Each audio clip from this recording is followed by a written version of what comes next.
Welcome to my channel dental Jeevan. आज हम पढ़ेंगे ग्रोथ एंड डेवलपमेंट के बारे में, जो कि एक ऑर्थोडोंटिक का मोस्ट इंपॉर्टेंट टॉपिक है। देखिए, सबसे पहले क्या होता है, factors affecting the physical growth. कौन कौन से फैक्टर हमारे फिजिकल ग्रोथ को अफेक्ट कर रहे हैं ना। तो इसमें आता है आपका हेरिडिटी हो गया, या सेक्स मेल फीमेल हो गया, आपका न्यूट्रिशन हो गया, है ना। क्लाइमेटिक इफेक्ट्स के कारण भी चेंजेस होते हैं टिथ में। रेस यानी कि आपका एशियन है, अफ्रीकन है, ये हो गया। एक्सरसाइज के कारण भी चेंजेस आते हैं। हॉर्मोन्स के कारण तो चेंजेस आते ही हैं, जैसे गर्ड में आपको पता है एट्रिजन होता है टिथ में। साइकोलॉजिकल डिस्टर्बेंसेस जैसे कि डाउन सिंड्रोम के पेशेंट हो गए, इन लोगों की बात हो रही है, ठीक है। दूसरा है आपका यहाँ पे मेन इंपॉर्टेंट है डिफरेंशियल ग्रोथ। देखिए, डिफरेंशियल कहने का मतलब होता है कि डिफरेंट डिफरेंट टाइम में जो ग्रोथ का कंडीशन है वो अलग अलग होता है ना। एक जैसा लीनियर कर्व नहीं होता है, अलग अलग। कभी आपका 9 से 10 साल के बीच के बच्चों की ग्रोथ अचानक से होती है, 7 to 8 ईयर के बच्चों की ग्रोथ अचानक से होती है, इस तरीके से, ठीक है। तो इसमें दो पार्ट आता है आपका, एक हो गया Scammon's growth curve, next is the cephalocaudal gradient of the growth. Okay, ये दोनों वेरी वेरी इंपॉर्टेंट टॉपिक है, इसीलिए मैंने इस वीडियो में आपको सिर्फ ये दो टॉपिक इंक्लूड किया है। ये आपका नीट एमडीएस में रेगुलर बेसिस पे पूछा जाता है हर साल, इन दोनों में से कोई सा एक। ओके, तो हम पढ़ेंगे अभी स्कैमन्स ग्रोथ कर्व के बारे में। देखिए, इसमें 4 थिंग्स है, जैसे कि आपका जनरल हो गया, न्यूरल, लिम्फॉइड और जेनाइटल। ये 4 चीज़ें इंक्लूडेड है स्कैमन्स ग्रोथ कर्व में, आपको याद रख लेना है। ओके, डायग्राम्स अभी नीचे है, आपको दिखेगा डायग्राम्स। सबसे पहले जानते हैं हम जनरल के बारे में। जनरल का मतलब हो गया कि जनरल चीज़ों की बातें हो रही है ना, जैसे body curve, general body curve की बात हो रही है। स्टैचूर, कितना हाइट है, कितना बॉडी है, कितना लंबाई है ना, कितना फेस के हिसाब से बॉडी की हाइट है। ओके, किसी किसी का फेस छोटा होता है और बॉडी बड़ा हो जाता है, बट बैलेंस होना चाहिए दोनों चीज़ों में, है ना। यहाँ आपका जनरल में मेनली एस शेप्ड या सिग्मॉइड शेप बॉडी कर्व दिखता है, ठीक है। ये होता है कि आपका this is the rapid growth in the infants and the childhood, as we all know. Okay, study growth middle of the childhood. देखिए, सबसे पहले जब छोटा बच्चा होता है वो बड़ा होता है तो अचानक से बड़ा होता है, बहुत फास्ट ग्रोथ होती है। देन जब वो 14-15 ईयर का हो जाता है तो फिर ग्रोथ जो है वो थोड़ा स्टेबल पोजीशन पे आ जाता है ना। रैपिड ग्रोथ फिर आपका एडोलसेंट ग्रोथ स्पर्ट होता है।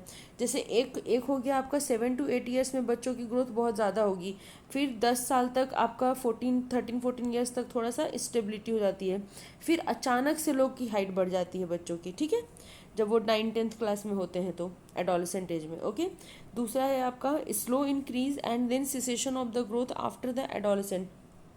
धीरे धीरे इंक्रीज हो रहा है और फिर उसके बाद क्या होगा, मतलब आपका 16 to 17 ईयर्स के बाद क्या होगी, ग्रोथ की स्टॉपेज हो जाएगी। ओके, फिर आपका इस ग्रोथ नहीं होगा।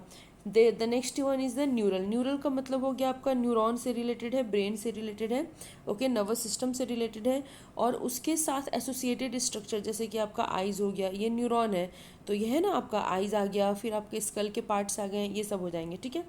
ओके, अर्ली ग्रोथ होता है आपका 7 ईयर्स, लेट ग्रोथ हो जाएगा आपका आफ्टर 7 ईयर्स, ठीक है। ये दो पॉइंट आप लोगों को याद रखना है न्यूरल में। The next is the lymphoid. Lymphoid क्या होता है आपका, the growth of the lymph glands, thymus और टॉन्सिस। अपन लोग को पता है ना थाइमस और टॉन्सिस के बारे में, ये लिम्फॉइड में आते हैं, ठीक है।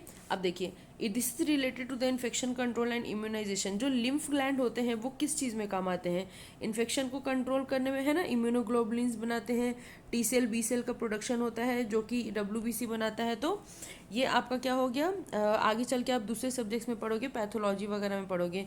तो मेनली अभी यहाँ जानना है हम लोगों को कि इन्फेक्शन कंट्रोल करता है, इम्यूनाइजेशन करता है, rapid growth in the infants and the child. Okay, 200% in 11 to 13 years of the life. Okay, जब बच्चा 11 to 13 ईयर्स का होता है तो 200% ग्रोथ होता है, उसके बाद ये फिर क्या हो जाता है, डिसअपियर होने लगते हैं ग्रोथ होने के बाद, एडोलसेंट एज के बाद। Then declines after the thymus and tonsils formation. Okay, the next is the genital. Genital क्या हो गया आपका, growth of the primary and the secondary sexual changes, और आपका क्या हो गया, rapid growth and maturation during the adolescent spurt. Okay, rapid growth होता है, ये देखिए, ये है आपका डायग्राम, इसमें हम देख पा रहे हैं यहाँ पर आपका लिम्फॉइड हो गया 200%। Okay, the next is the, देखिए, जनरल को आपको याद रखना है सबसे पहले।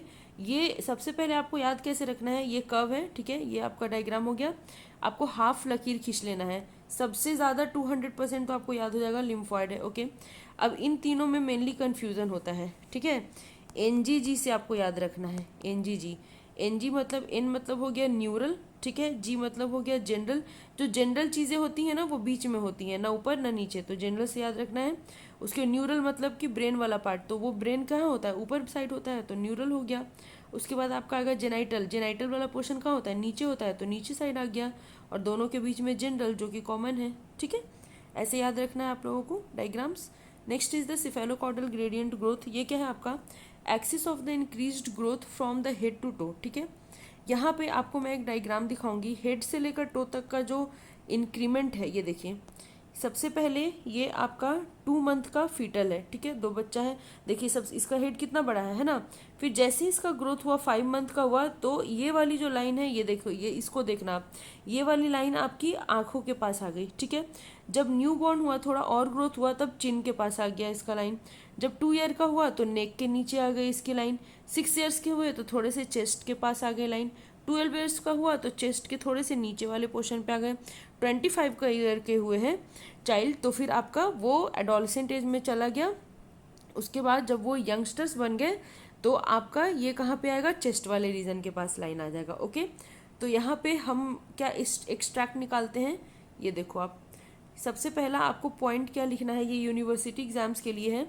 इंट्रा यूट्रीन 3rd मंथ में हेड आपका 15% हो जाएगा टोटल बॉडी वेट के हिसाब से। Next point is the birth time, यहाँ पर हेड आपका डिक्रीज करेगा 30% से, ठीक है, जैसा कि आपने डायग्राम में देखा। Trunk and limbs grow more than the head, trunk और लिम्स जो है वो हेड से ज़्यादा ग्रो करेगा, ओके। एडल्ट में क्या होगा, आपका हेड 12% होता है टोटल बॉडी वेट का, जब इंसान बड़ा हो गया, ये देखो है ना। जब छोटा बच्चा है, इंट्रायूट्रीन 3rd मंथ में है, तो बहुत बड़ा हेड है, 50% हेड कवर कर ले रहा है। जब बर्थ हुआ तो 30% कवर हुआ, एडल्ट हुआ तो 12% कवर हुआ हेड का, है ना। छोटा होते जा रहा है हेड, बॉडी बढ़ते जा रही है, बॉडी की साइज। लोअर लिम्स देखेंगे तो रूडिमेंट्री होता है आपका 2nd month of intrauterine life में, है ना, पता नहीं रहता है। मगर बाद में वो 15% बॉडी लेंथ के हिसाब से ग्रो कर जाता है लोअर लिम्स, है ना। मतलब दोनों पैरों की बातें हो रही हैं यहाँ पर। फिर है आपका यहाँ पे एट बर्थ, जब बर्थ होता है तब क्रेनियम बड़ा होता है देन द फेस, है ना। जो स्कल वाला रीजन है उसे हम क्या कहते हैं, क्रेनियम कहते हैं, ठीक है। तो वो बड़ा होता है, ओके।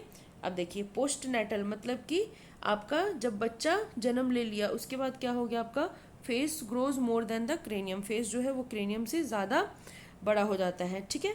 जैसा कि आप यहाँ पे देख सकते हो, है ना, यहाँ पे देखो फेस ज़्यादा बड़ा है क्रेनियम से, ठीक है।